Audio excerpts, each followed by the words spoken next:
Pag-uulat mula naman sa impila ng DWAL-FM, Radyo Totoo, CMN, Batangas.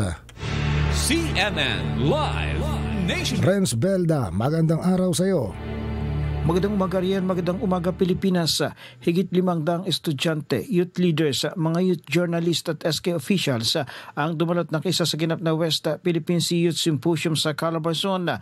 Lain ng kampanyang ito na labanan ang paglaganap ng misinformation, disinformation at malinformation at maisulong ang wastong paggamit ng social media sa tulong ng media at information literacy program ng Philippine Information Agency o PIA.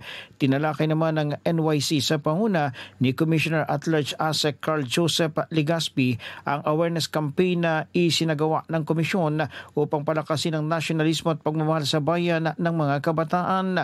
Ayon kay Legaspi, may malaking impluensya sa social media ang mga kabataan at maaaring maging information warriors na manguna sa pag-share at pag-verify ng tamang impormasyon sa West Philippine Sea.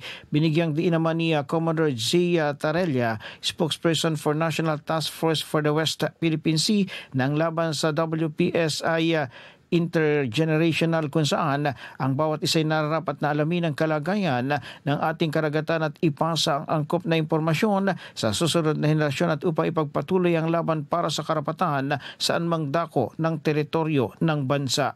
Mula sa DWAL-FM 95.9, ito si Renz Belda ng CMN Batangas nag-uulat live para sa CMN Pilipinas.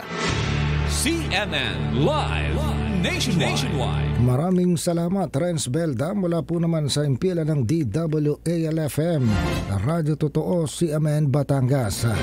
Samantala